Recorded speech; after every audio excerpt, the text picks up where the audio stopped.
Hello and welcome to Shattered Ice Gaming, and today we are going to be going back into Terminus Frontier. Those of you who've been watching this channel for a while know that last year I received a prototype copy of Terminus Frontier from Forgeborn Games, which is a game that wrapped up on Kickstarter last year. It's due for delivery later this year, and at the time I did a handful of videos. I think I did 4, which at the time consisted of demo missions included in the prototype, and they were all kind of standalone missions to give a sampling of how the game plays. Since then, they have sent me a new package which contains the elements of the game for the campaign, the open world part, the exploration kind of things. So just for those of you who aren't aware, as a brief rundown of this game, it's kind of a skirmish, not really a dungeon crawler, a bit more of a skirmish miniatures game that takes place in the Terminus Frontier, the outer edges of the galaxy, off in the far future. Very sci-fi action kind of stuff. Think the Outer Rim in Star Wars, or probably my favourite comparison would be the old Firefly series. And so between missions that involve the combat element, you will be travelling through the stars using this thing called the Star Atlas, which essentially is a series of cards that make up the map of the sector of the galaxy you are in. And much like many other of these kind of travel adventure open world games, you move from card to card, which each represents an area of the galaxy, and you investigate there. Random events might happen, certain missions will take place at certain planetary systems.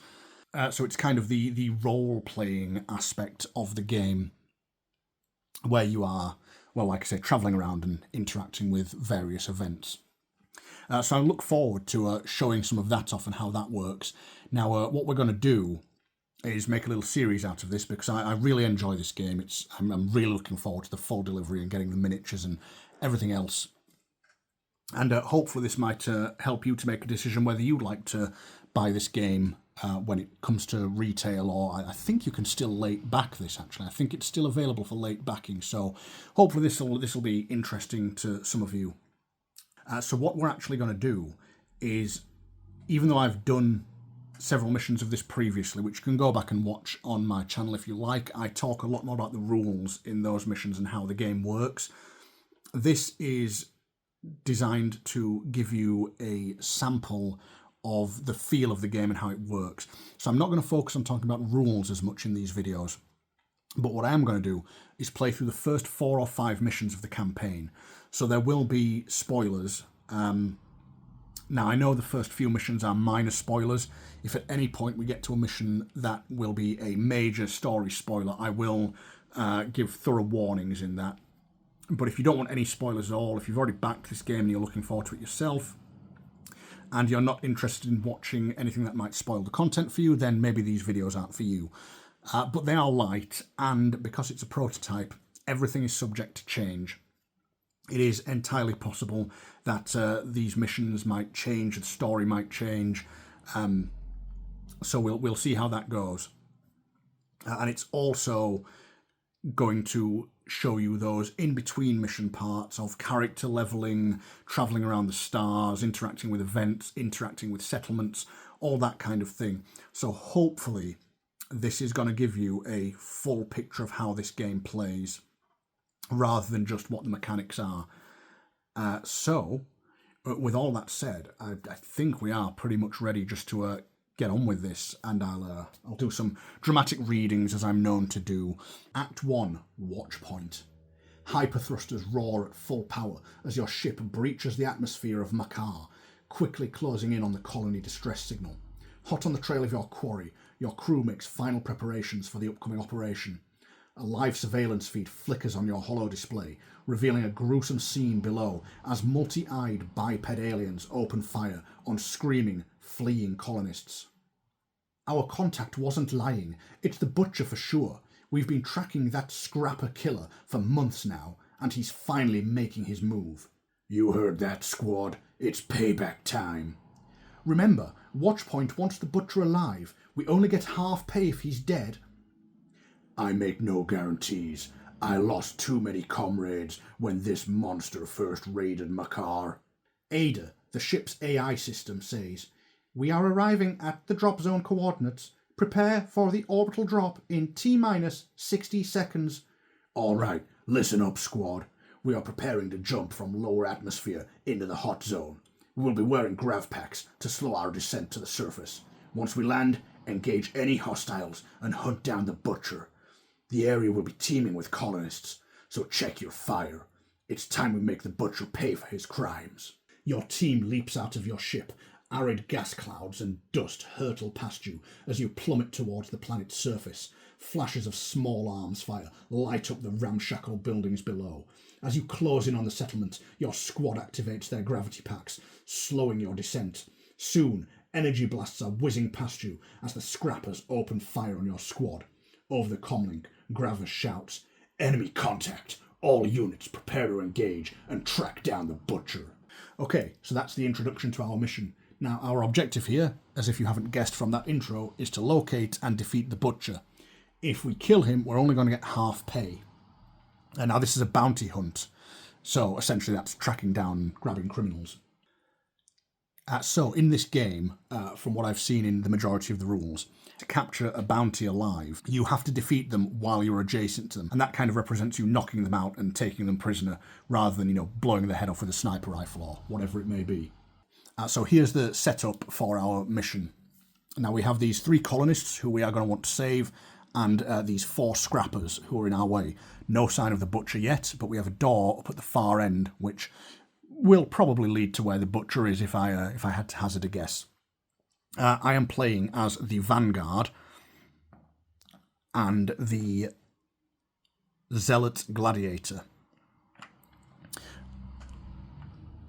The difference between these 2 characters being that the Vanguard, I am playing him in his full form, which involves a deck of cards, and he can get various bits of equipment, all that kind of thing.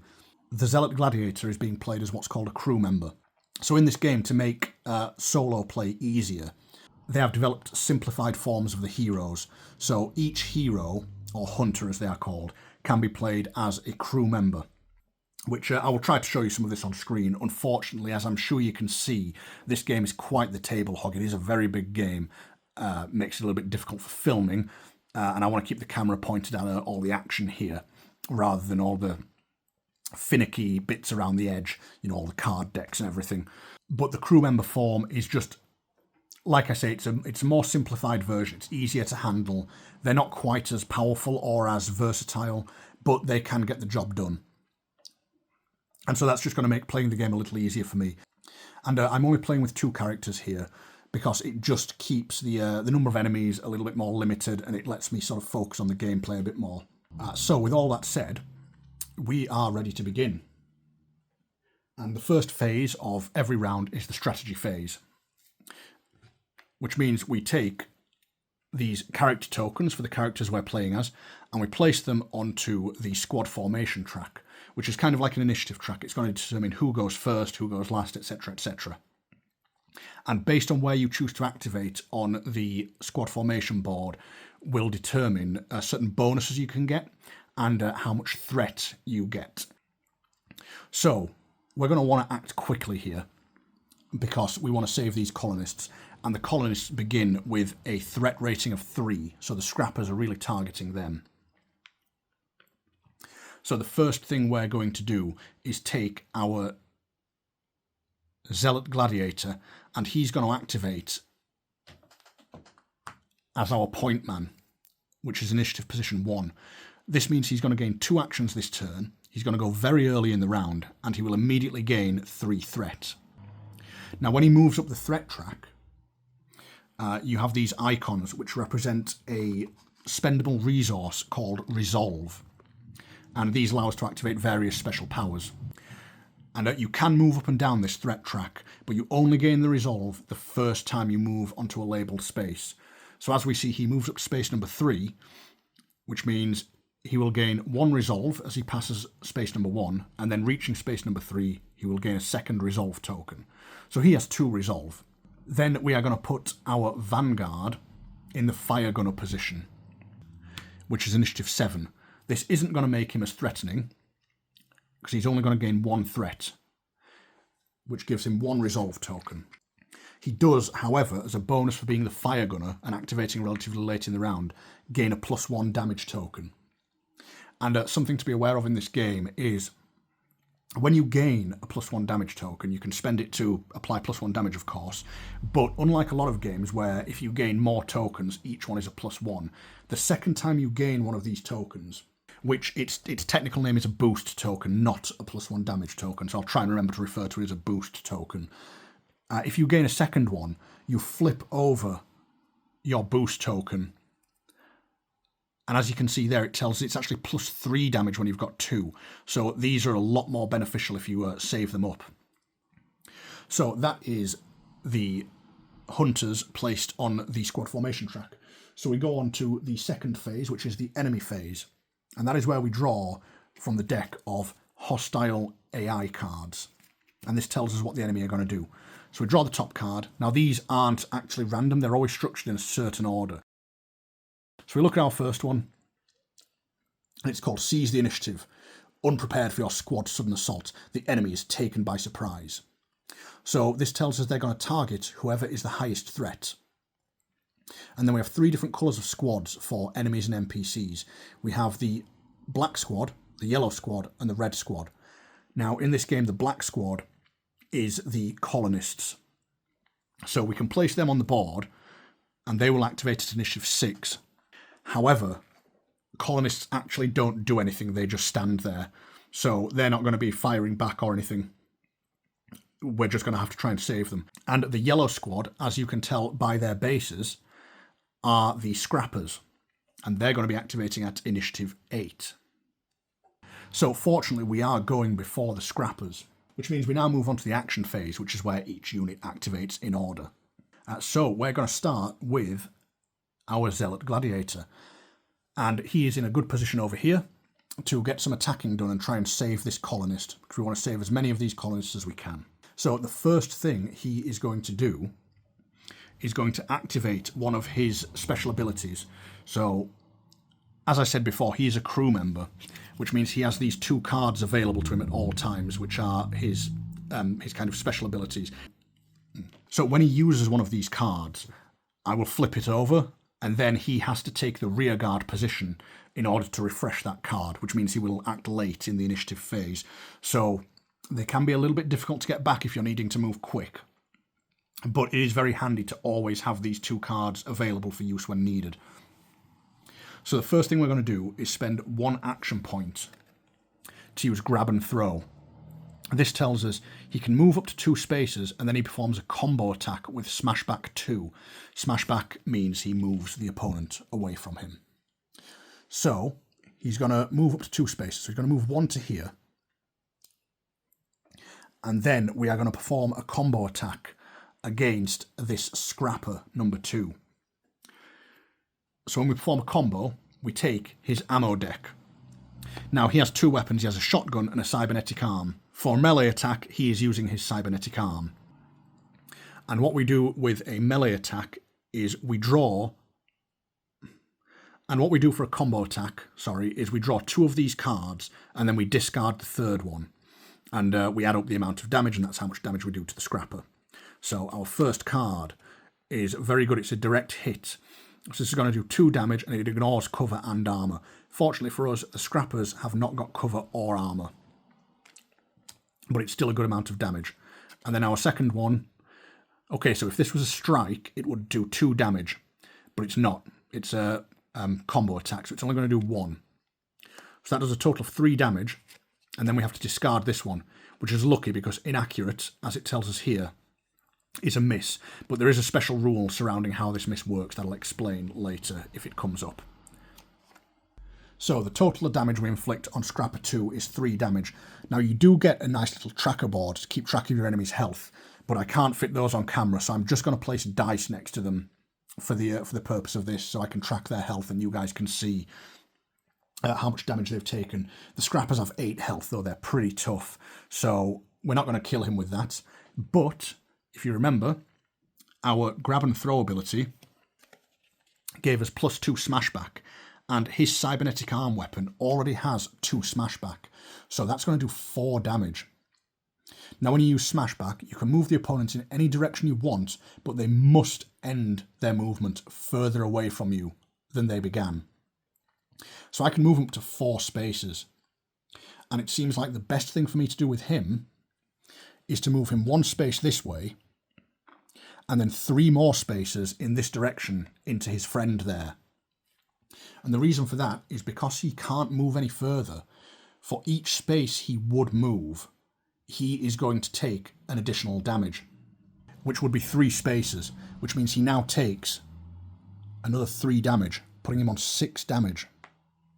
And what's even better about that is because he was being pushed, or smashed back, should I say, into another scrapper, that scrapper also takes 1 point of damage for each smashback.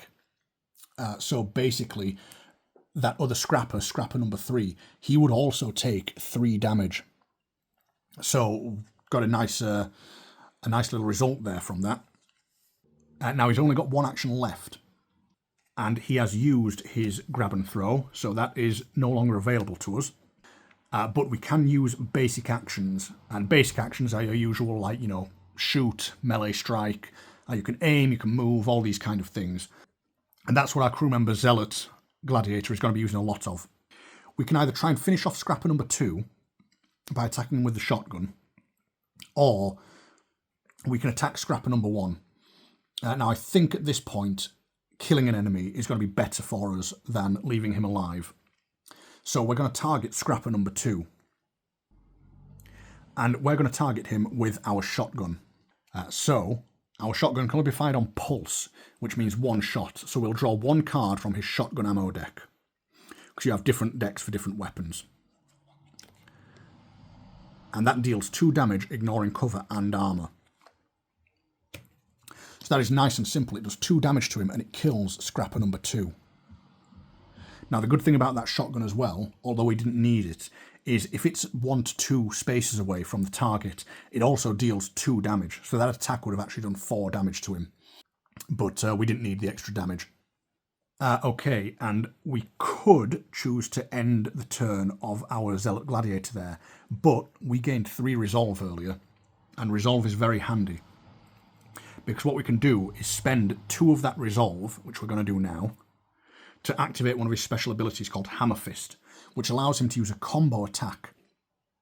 And this doesn't cost us an action, this is just you spend resolve and you do one of these abilities on their mantra card, which we can see here. This is his mantra. This is actually a new rule in this version of the rules. In the original version of the rules that I showed in my previous videos, crew members weren't allowed to use their mantra card. They didn't gain resolve. However, Forgeborn Games have since updated the rules, so now your crew members can use resolve, which is very, very handy, because this is going to let us spend that 2 resolve and do a combo attack against scrapper number 1, which we'll do now.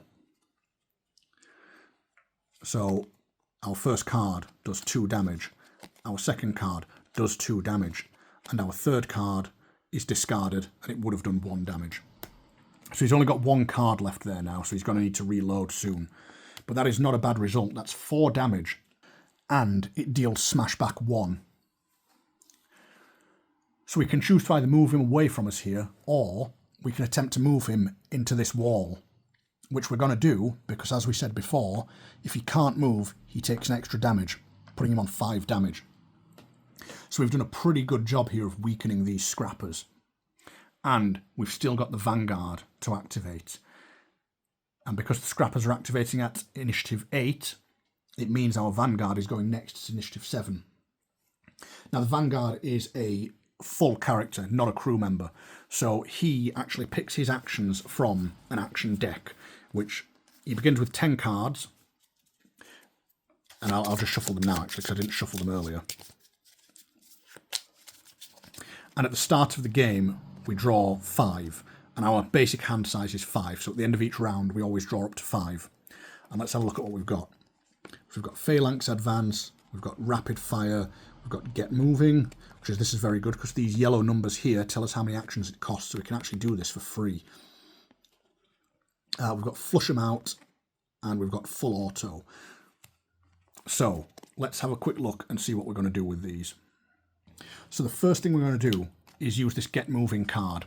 So this is a command to an ally within 8 spaces, and this can be either a crewmate or it can be an ally on the field, in this case a colonist. And this allows them to discard a suppression card, we don't need to worry about that just yet, and then it allows them to perform a move action. So all of these colonists are within 8 spaces of us, so we want to get one of these colonists to safety, or as close to safety as we can. Now, they're going to target whoever's got the most threat, which means it's a tie between the colonist and the zealot gladiator.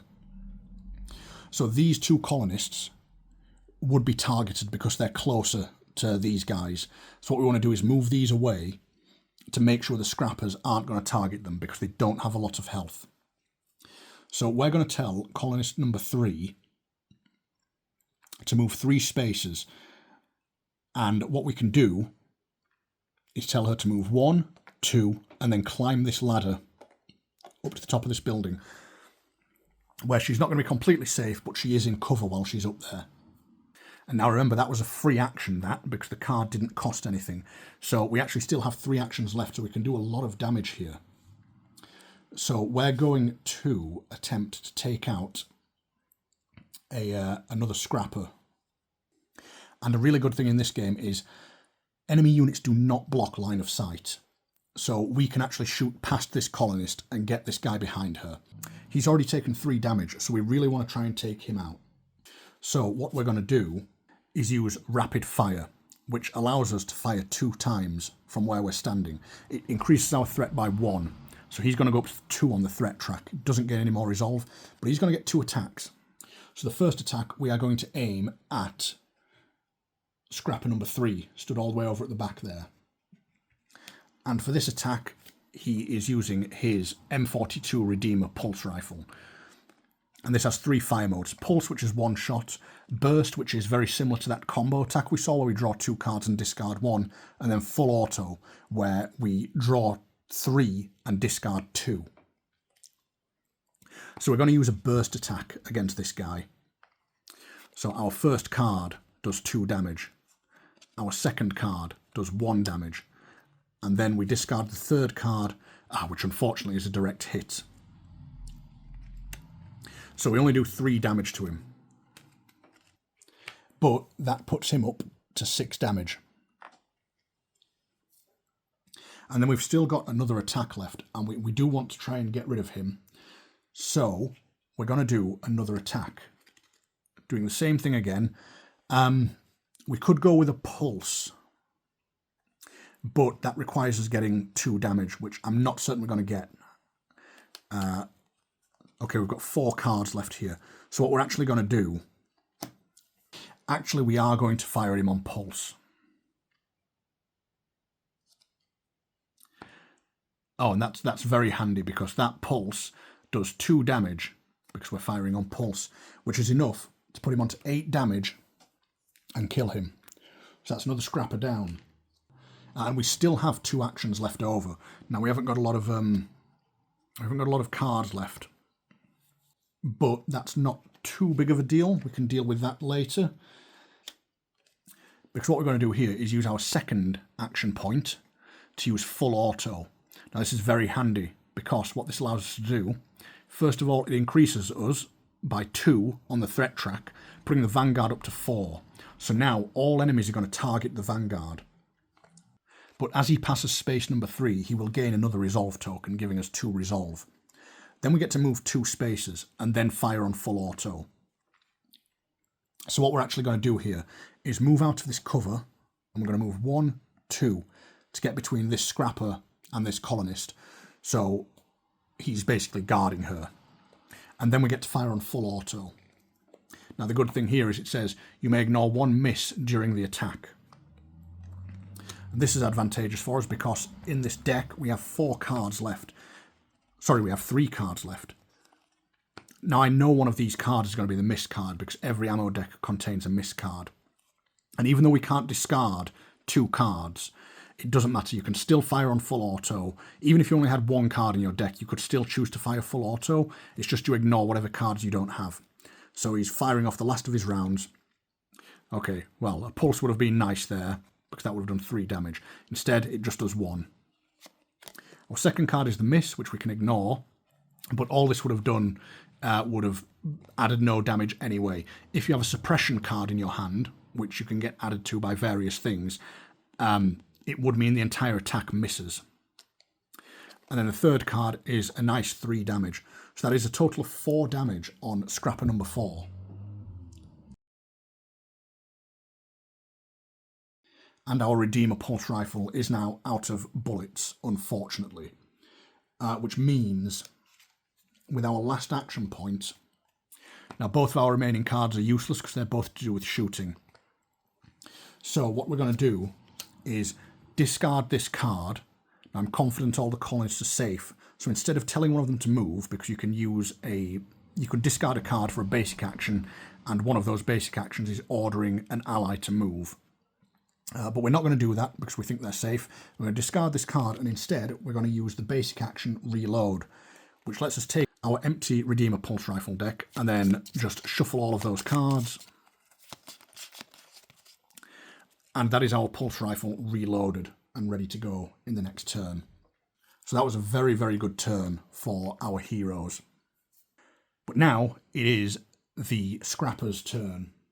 And so if we take a look at the Scrapper's card, it's going to tell us they're going to prioritise the highest target, they're going to take cover, and then they are going to use this red attack action, which tells us on their data sheet they are going to fire at their target within 6 ranges, and it is going to be a light fire attack. So the first thing I'm going to do is try and take cover. So both of these Scrappers, who will activate in numerical order, are going to move towards their closest piece of cover. So in the case of Scrapper 1, he's going to move 1, 2, and stand here behind this box. And then he's going to target the character who is of higher threat, who is within 6 spaces of him, which means he can reach the Vanguard, so he's going to shoot at the Vanguard. So we draw one of these light fire cards for him, and that tells us, ooh, so this gives us a suppression card for the Vanguard. It's the first thing, the most important thing, so it's quite frustrating. So we take one of these cards, and this gets added into our hand. As we can see on this side, we have to spend an action to rally to discard it. And all that does is it gunks up our hand with useless cards, and you can get a maximum of 3 of those in your hand.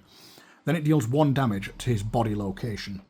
So each character, each full character this is, has 4 body locations: head, arms, legs, and chest. The crew member versions, in this case the Zealot, he doesn't have different body locations, he just has a set health track of 11. So this is only really going to be relevant when we're talking about the Vanguard. But he takes 1 point of damage to his body, which reduces him from 7 health down to 6 health. And that's not too bad, that could have been worse. Okay, Scrapper number 4 will now go, and he's going to do the same thing. He's going to move 1, 2 to get behind this piece of cover. And then he is also going to target the Vanguard with a light fire attack.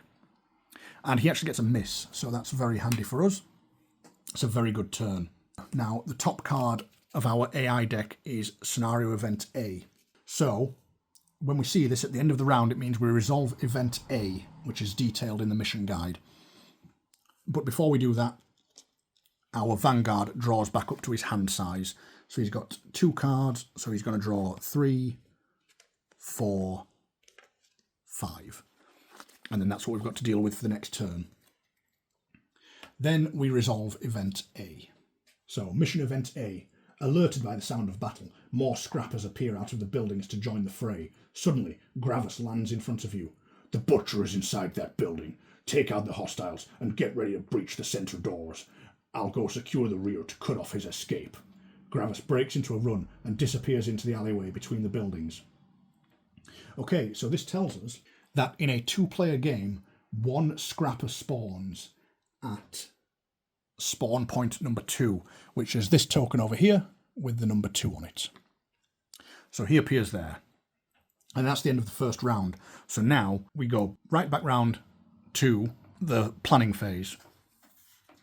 Or the strategy phase, should I say. So the Vanguard is going to be the fire gunner again, because that's going to get him another bonus token. So he moves up 1, on the threat track, which gains him another resolve, and he's going to gain another one of those boost tokens, which means he can add 3 damage to an attack, which is going to be very handy for us.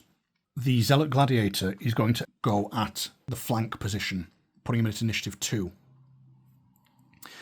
So he is going to move up 2 on the threat track, which also gets him another resolve, and it allows him to move 2 spaces immediately. I think we're going to go 1, 2 to here and get close to that scrapper who's just spawned. Okay, now we draw another Hostile Forces card. As their numbers are cut down, the enemies take cover and retaliate. Okay, so they're going to target the highest threat again, and this time the yellow group is going to be at initiative number 2, which means they're actually going to activate first. Now, luckily for us, both the Vanguard and the Zealot are higher up on the threat track, which means these scrappers aren't going to target any colonists. So we'll activate them in numerical order again. So we start with scrapper number 1, who is already in cover, so he's just going to shoot at our Vanguard. So he draws a light fire card. Ooh. Okay, that does 2 damage to the body location, and it does 2 damage to the chest location, and it reduces his threat by 2, which is a bit frustrating, but it's not too bad. So he takes 2 damage, dropping him to 4 health on his chest. The next scrapper to activate will be scrapper number 2, and he's going to try and find cover. Now, he isn't actually within range of getting into any real cover, not from the Zealot Gladiator, but he can get into cover away from the Vanguard by moving 2 spaces to there, which is unfortunate for us because we did want to be a bit closer to him with the Zealot Gladiator, but it doesn't matter too much. And then he's going to fire at the Vanguard. So we draw a light fire card for him, and this just does 1 damage to the head. So the Vanguard has 2 health points on his head, so he's reduced to 1. And then the 4th scrapper down here, he's already in cover, so he doesn't need to move. He's going to fire at the Vanguard as well. So we draw a light fire card for him, and he's going to do 2 damage to the hand. Now that is quite unfortunate because he only has 2 damage on his hands, or his arms, should I say. And if that's reduced to 0, he has to take a minor trauma card. We do want to avoid that. So what we can do is spend 1 of our resolve tokens on his mantra card to use this redirect ability. So when we do that, it means we get to pick the body location that the damage goes against. And we're going to put it onto his chest, which does drop him down to 2 health on the chest, which is pretty bad. But it's going to keep us from getting one of those trauma cards, which can, cause all kinds of problems, dropping your weapons or whatever, things like that. So now we're going to move on to the Zealot Gladiator's turn. So we don't really have much choice with him. To get the best result, we're going to have to move. So we're going to move 1, 2, 3, get right up next to this guy. And as we move over this box, this is an item pickup, and as soon as you move over it, you get to pick up an item. These boxes are colour-coded, so because this one's yellow, we draw from the yellow item deck, which, as we can see here, is the standard gear deck. It's just worth pointing out that in the new rules, they've changed the colours of these cards. So in this older prototype I've got, standard gear is yellow, but I think it's green now. But it doesn't matter for this. All we need to know is we're drawing a standard gear card. So he draws the top one of these, and he gets a pair of spiked gauntlets, which gives him +2 health and lets him do this Ripper Strike ability. So that's a really good item. That's a very good draw. So we give him +2 health, so he's now on 13 health. And with his second action, he is just going to fire his shotgun at this scrapper number 2. So we take our shotgun deck, we draw the top card, and on pulse, and the target is in cover, which, well, he's not in cover from me, but he is technically in cover. Okay, I'm not sure whether this would count for the Zealot, because he's not actually in cover from the Zealot's attack, but he is in cover. So what the hell, I'm just going to say it does 3 damage. Plus our shotgun always does +2 damage if you are at range 1 or 2. And so that means we're going to do a total of 5 damage to him. Like I said, I might be slightly wrong there, whether that counts for him being in cover. But I'm just going to play it that way for now. And that's our Zealot Gladiator done. Now we've got our Vanguard, who's taken a bit of damage. With his first action, he's going to spend First Aid, which allows him to heal 3 health points, which he's going to use on his chest body location, putting him back up to 5 health on the chest. Then our best strategy here is probably to spend an action point to do Rally and discard this suppression card, so we can get rid of that. And then with our third action, we're going to use this command, Take the Shot, so we can target an ally in 8 range, and we can tell them to discard a suppression card and perform a pulse or burst attack with +1 damage.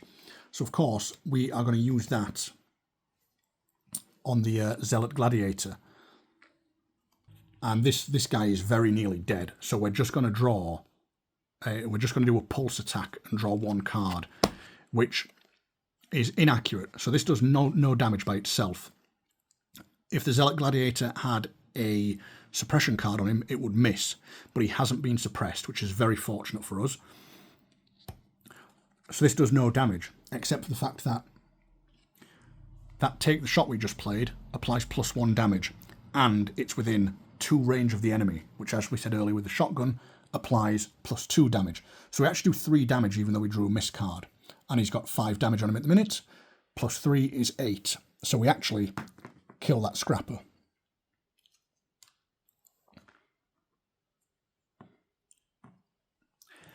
And that's the end of our round. So we now draw that Vanguard back up to his hand size. So he's got 3, 4, 5 cards. And the next card on the enemy AI deck is Scenario Event B. So we resolve Scenario Event B. Mission Event B. If the players have not opened door 1, continue reading below. Otherwise, continue with your mission. Okay. Gunfire and horrific human screams can be heard from inside the central building. They're executing the colonists. Hurry, breach those center doors and neutralize the butcher.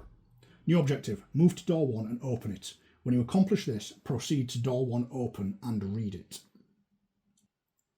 So to open a door, all you have to do is move next to it. As long as you're adjacent to it, you can open the door. You don't need to spend any actions. So we can do that in our next turn. So I think this time what we're going to do is we're going to keep the Vanguard as our fire gunner, because it's just such a good position for him to be in, especially where he is on the board. I mean, he is lacking a little bit in defence, but he's got good line of sight on these two. And we're going to turn the Zealot into the primary gunner, which means he goes to initiative 5. He gains 2 threat, moving up 2 spaces on the threat track, and gaining another resolve. And then with those positions determined, we will draw our next hostile forces card, which is Intent to Kill. The enemy begin targeting the colonists with lethal intent. The colonists gain 5 threat on the threat track. Oh dear. And they are going to go at initiative 6. Okay, what we're going to do with the Zealot. He's not going to do much this turn, because he can't really attack anyone. His shotgun's out of range. It's only got a maximum of 4 range. So what we'll do with him is he is going to reload both of his weapons. So we take his cybernetic arm, which one of the cards wasn't drawn, but we can still reload.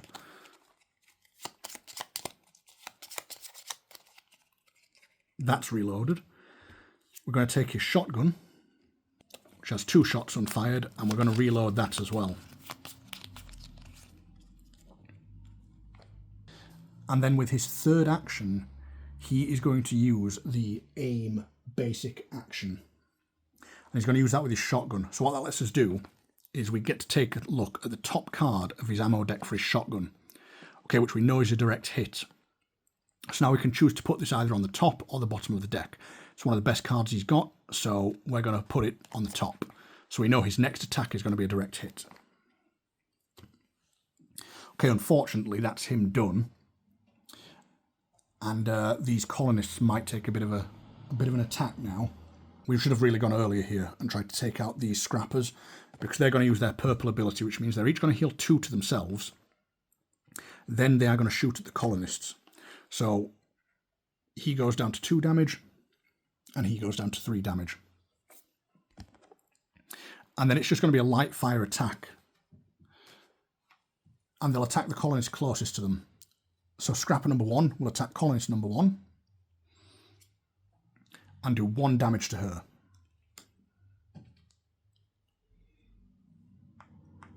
And Scrapper number 4 will attack colonist number 2 and do 2 damage to her. Now, lucky for us,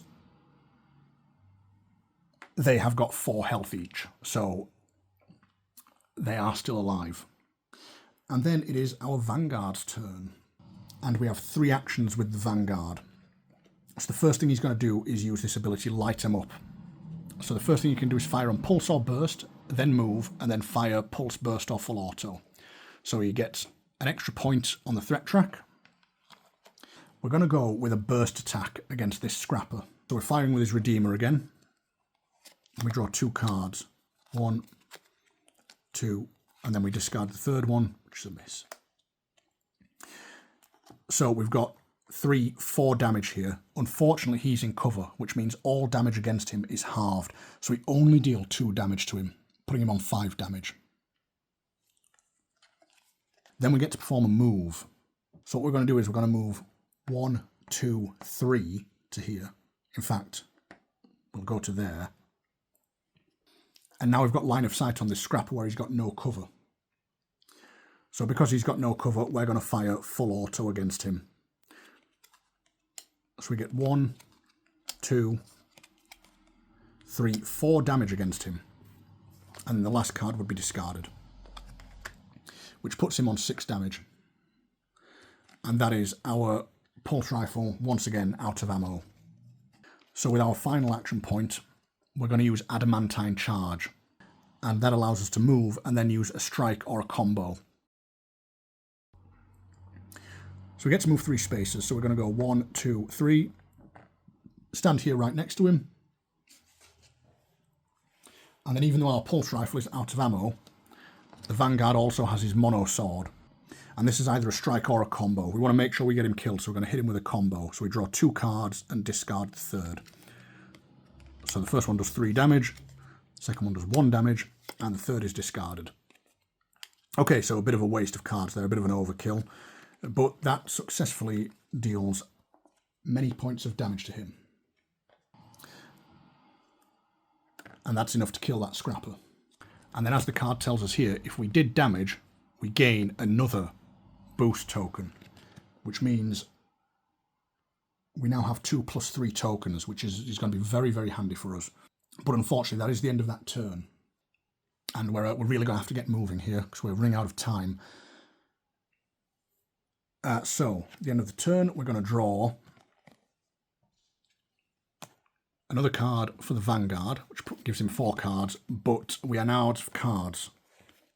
So we shuffle our discard, and then we're going to draw 1 more for his 5th.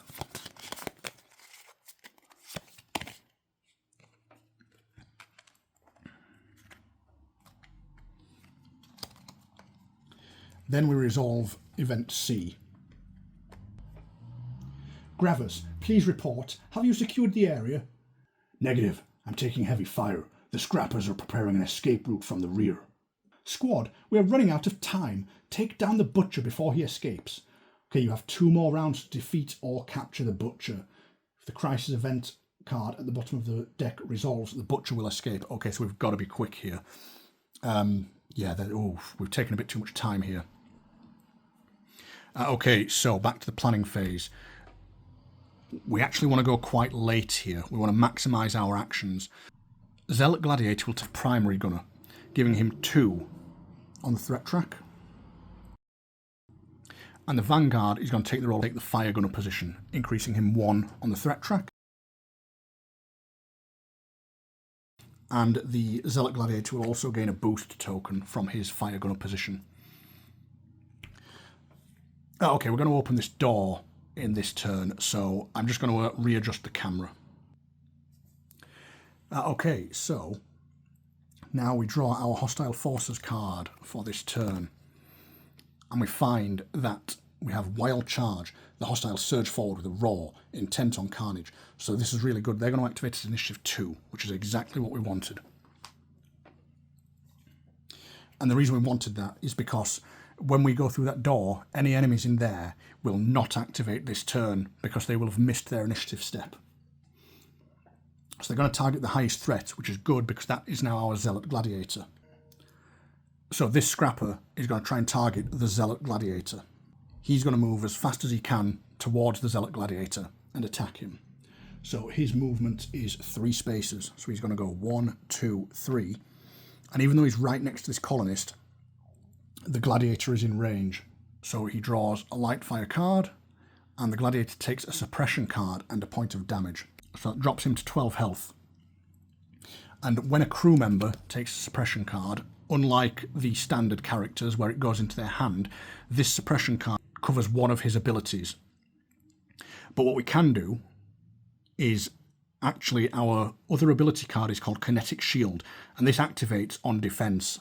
So before we take that suppression card and that damage, we can activate defense to prevent 2 damage from an incoming attack.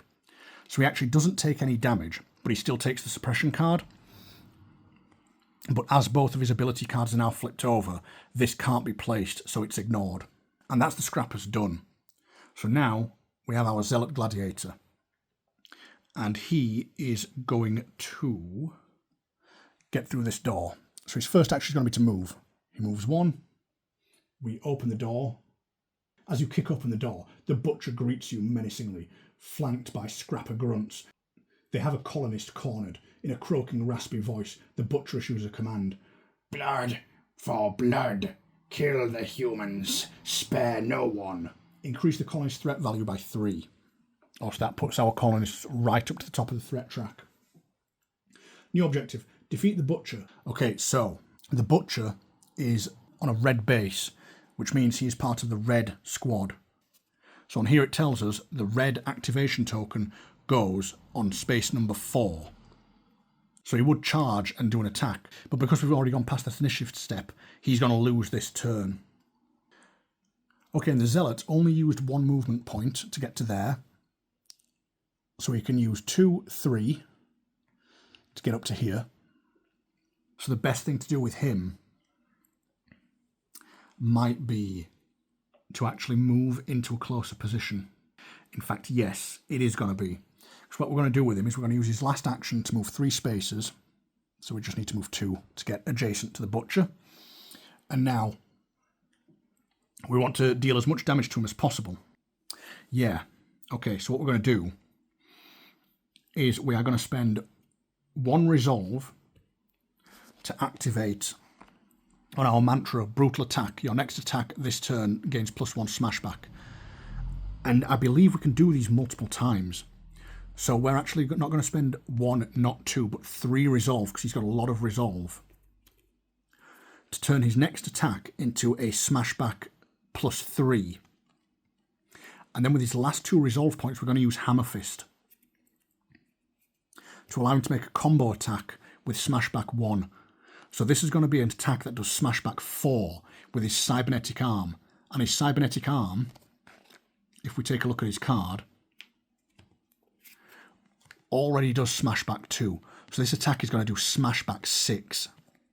So this is hopefully going to do a hell of a lot of damage to him. The thing with the Butcher, though, is he is a level 3 Scrapper, which means he's got 16 health. So it's going to be a hard fight, but we might be able to do this. So our Hammer Fist is a combo. So we draw 2 cards. 1, 2. That's very good. And then we discard the 3rd one, which is a miss.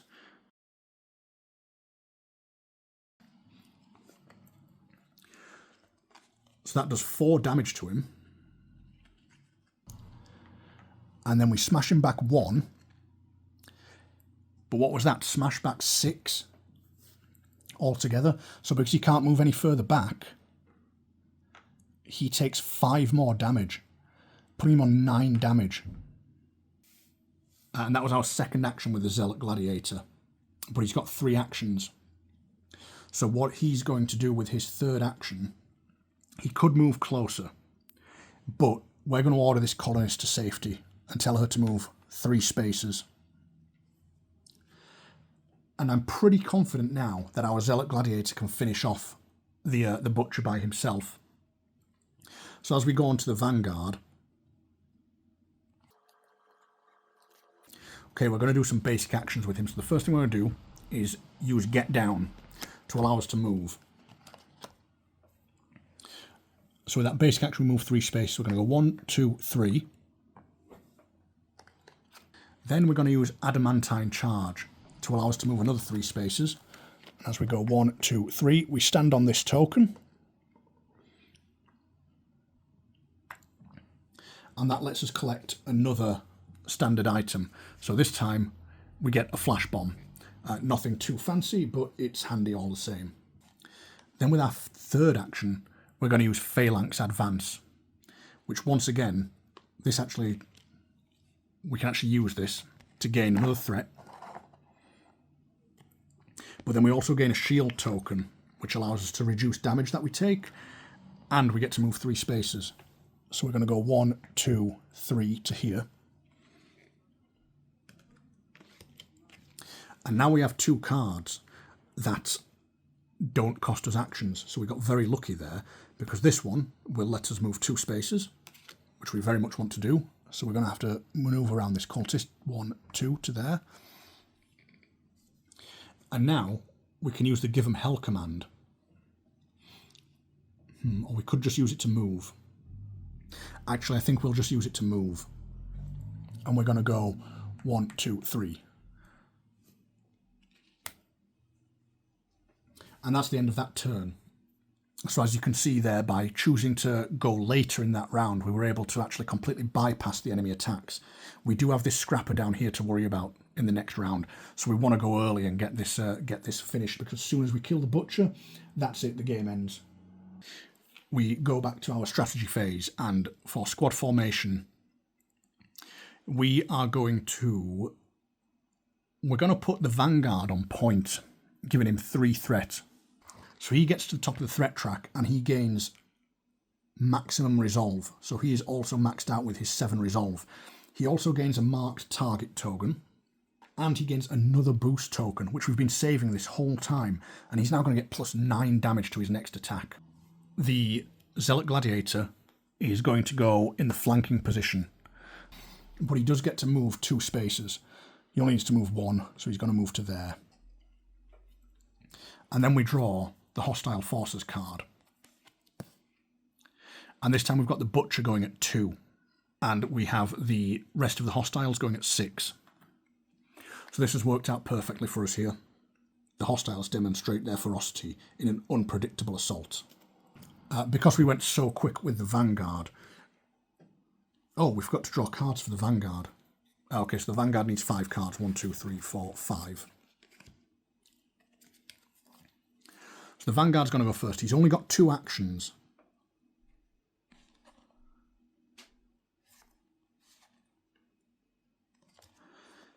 Okay, none of these are fantastic, but we can use them for what we need. So we're going to spend Take the Shot to allow us to use a basic move action. Go 1, 2 to there. Then we're going to use Rapid Fire. And we're going to discard that to use the basic melee attack action. And we're going to do a combo with this. So we take our Mono Sword deck, which only has 3 cards left.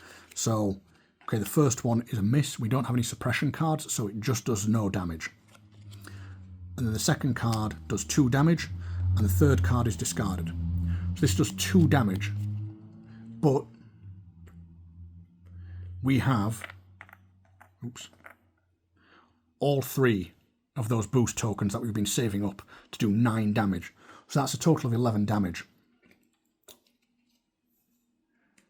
And if you remember, he had 16 health. He was already on 9 damage. That's more than enough to kill him. So the Butcher is defeated. And it tells us here, as soon as we defeat the Butcher, immediately proceed to the victory resolution. So we don't need to worry about these other scrappers. Victory resolution. As the butcher falls, the rest of the scrappers turn and flee, leaving you with a hard-earned victory. Your squad makes their way back to the ship, with the butcher as proof of the completed contract. The butcher's reign of terror is finally over. Let's get out of here before Radiant Corps and Forcer patrols arrive. They won't take kindly to our little operation. Let's bring the butcher back to Darien on Vanoth for our payout. We can also rest and restock before our next sortie. Okay, so that is the end of the first mission, which was very successful there. That's probably the best I've ever done.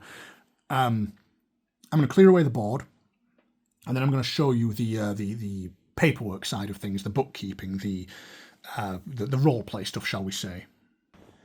So these are our bookkeeping sheets, and we have a starship log, which is going to track our course over the campaign, as well as our starship, and then each full player character will get a character sheet.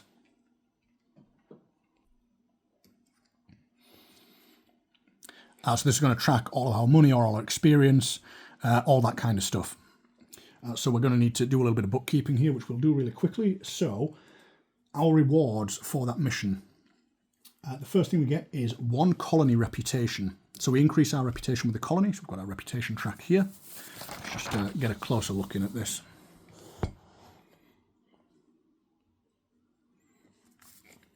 So we mark 1 on the colony reputation track. If no colonists have died, the player gains 1 additional colony reputation. So we did a good thing there, keeping them all alive, so we get another colony reputation. Then each drift hunter gains 3 experience. So we don't track experience for the Zealot Gladiator because he's a crew member. So the Vanguard will gain 3. But what does happen is if you're playing with crew members, for each crew member still alive at the end of a mission, you gain 1 extra experience. So the Vanguard will actually gain 1 more experience. So he's got a total of 4. And you can spend 10 of your experience to increase your crew member's level by 1. So you get basically like better cards available to them. If the butcher was captured alive, the team gains 1 additional experience. So actually, our Vanguard, Tiberius here, Captain Tiberius, has 5 experience. That's a damn good result for him. And then we mark branch 1 on our starship log. So we'll come back to our starship log, and we've got branches here. So we mark off branch 1. And various outcomes will cause you to mark different branches, and this can have an effect later in the game. And then we have to mark the next star cycle. So here are our star cycles, and as you can see, when we fill out each row, we're going to read something which will, advance the game and denote the passage of time. So that's our first cycle marked off. Okay, so then we can recuperate. Each drift hunter that is not out of action may discard 1 minor trauma card from their skill deck. Well, we don't have any minor trauma cards, so that is nothing to worry about. And then it tells us to continue to afterward. So your team may spend experience to gain new skill cards in between missions. We have got enough experience to buy a new skill card. Yeah, we're actually going to spend 4 of our experience, because we can see up here, to buy our level 1 cards, cost 4 experience. And you have 3 different pathways. As you can see here, we've got Commander, Iron Legion and Guardian. So we're going to buy this Iron Legion card, which is all about attacks. So Concentrate Fire. This is going to allow us to discard shields from the target, make an attack, and will ignore 2 points of armour. So that's a pretty good card. So we're going to add that to the deck, and it costs us 4 experience. So we're going to mark off Concentrate Fire, and we're going to reduce our experience down to 1. And now to get a level 2 card in any of these 3 skill trees, you need to have at least 1 level 1 card. So now we can start moving up the Iron Legion tree to getting better attack abilities up there. But we can't get level 2 cards in the other paths. Okay, and now that we've done our upgrades, we get Star Exploration unlocked. So this is going to take us onto moving through the stars.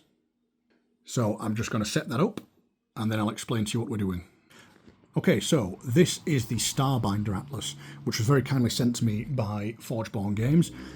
I imagine it's probably going to have like some fancy artwork on the front when it's properly released, but for now it's just a card binder. But it does help you keep these star sectors in nice order. So as you can see here, we've got these cards 6x3, and these make up our star system. And there are, I think there's 4 of these pages for us to work through. 2, 3, 4, yeah. So there's quite a lot here of multiple sectors. And we begin in the Antilla Nexus near the planet Varnoth. And as you can see here, these are all kind of, greyed out. They're all not explored. So as we travel around, we'll flip these cards. Some will have events and various things that can go on. You already get some hints here at what's going to be in certain spaces. Like we can see this here says Distress Beacon. But for now, we are orbiting the planet Varnoth. And it tells us in the afterword, find your patron Darian on the planet Varnoth to continue the story. Perhaps he will have a payout for you if you manage to take down the Butcher.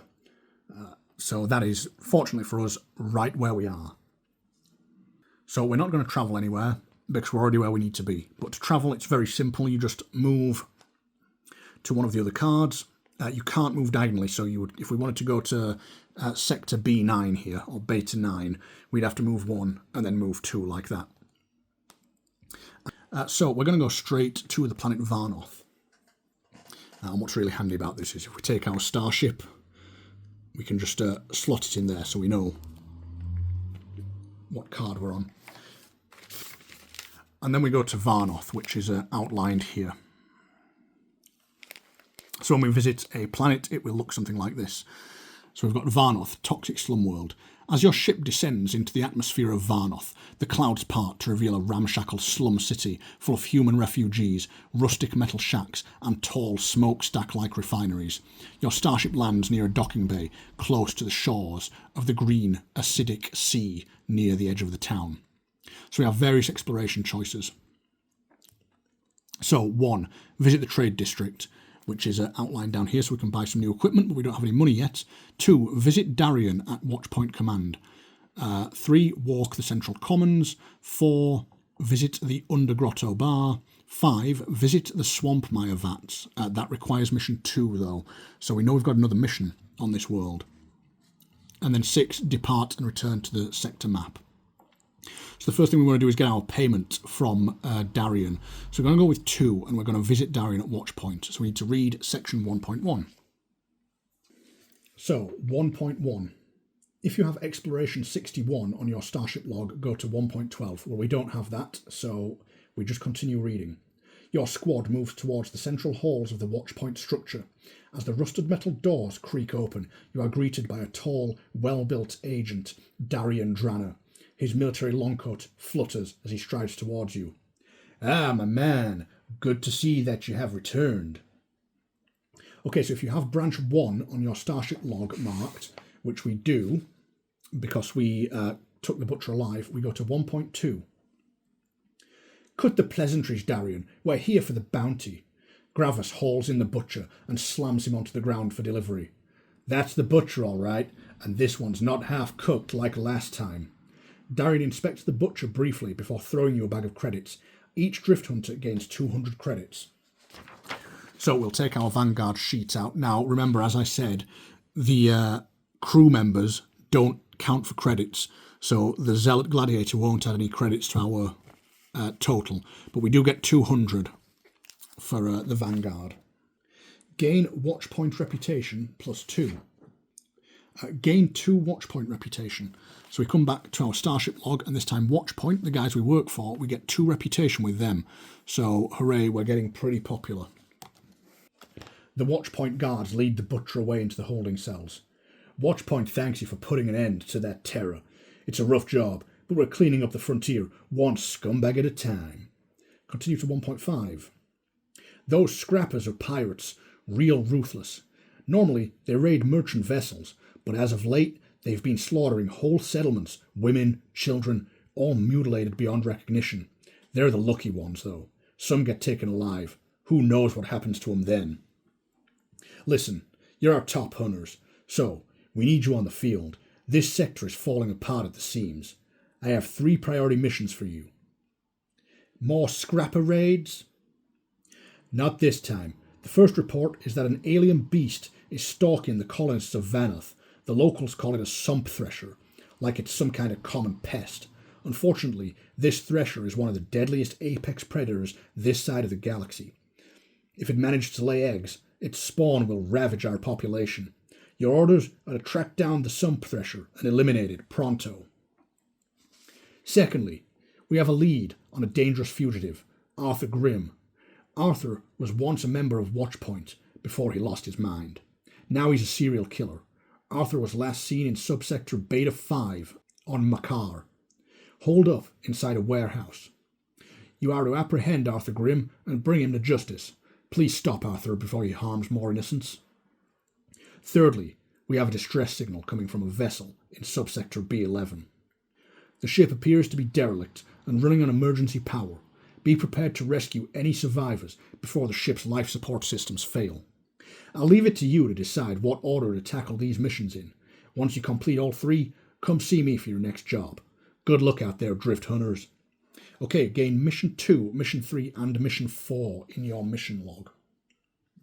I haven't actually printed out the mission log, but we've got Missions 2, 3 and 4 available. You can complete these in any order. And the mission log will tell us how to complete them. So we already know how to complete Mission 2 because when we looked earlier at our exploration choices, we could see that we needed to do Mission 2. So we're probably going to do that now to just get it done with. Because it's convenient, it's not going to cost us any extra time.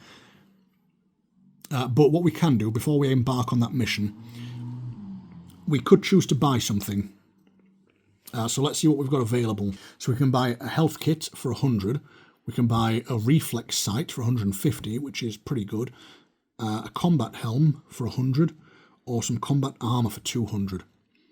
That combat helm is pretty tempting because it's going to give us 1 extra health on our head, and it's going to mean our Vanguard gets 6 cards in his hand instead of just 5. But it might be worth saving some money as well so we can get a new weapon later. Well, it's 100 credits for the combat helm, so you know what? I think we'll do that. So we're going to go down to 100 credits. And then we take our standard gear deck, and we just need to find the combat helm.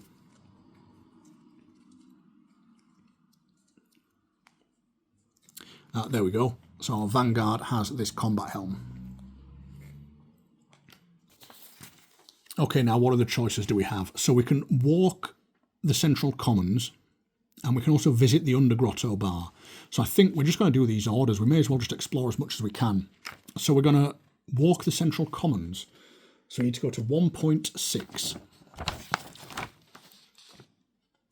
So if you have Starship Exploration 62 on your Starship log, which we don't, so we just continue reading.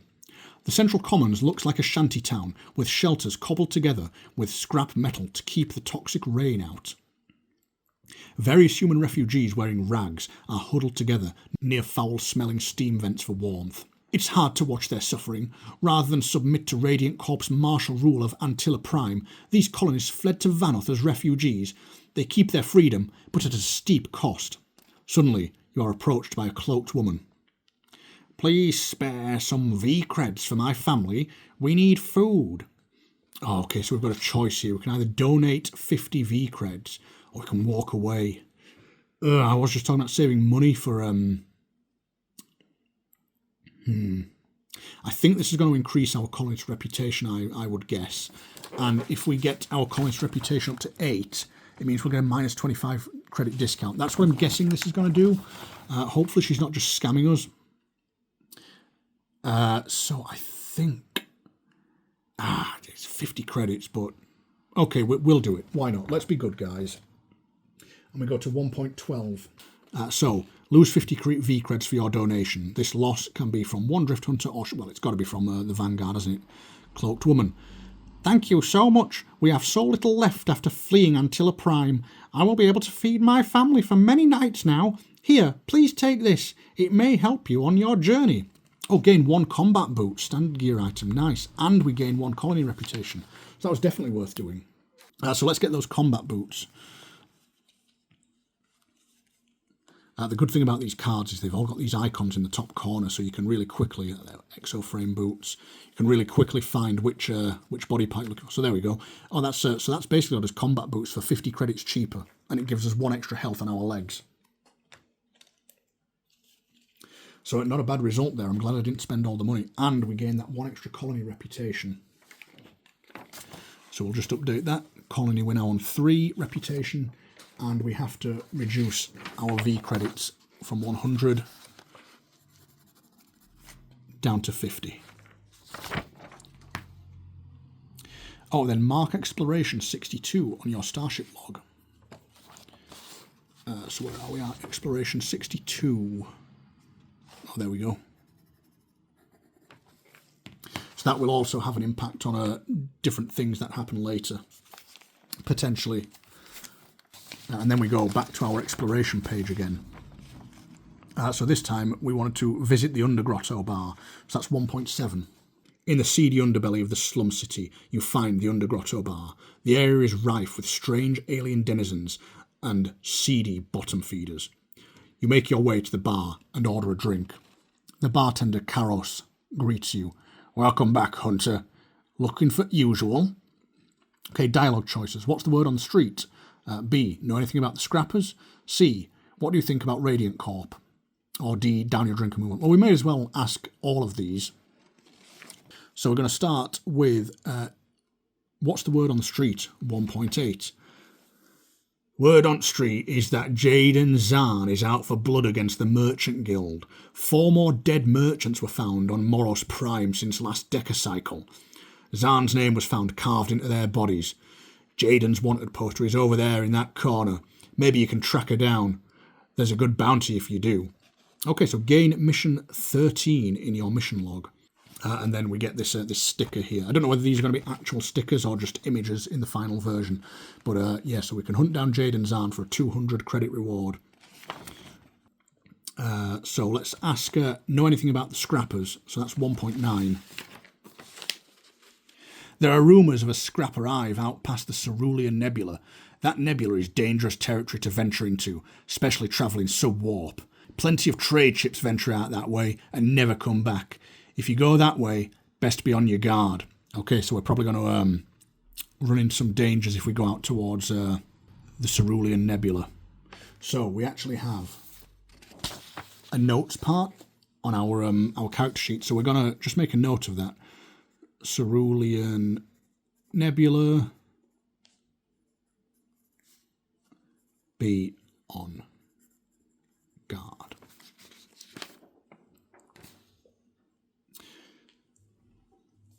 And then we go back to our previous choices. So we're going to say, what do you know about Radiant Corp? Which is a 1.10. Radiant Corp, a soulless corporation that grew to the size of a nation by selling weapons of death.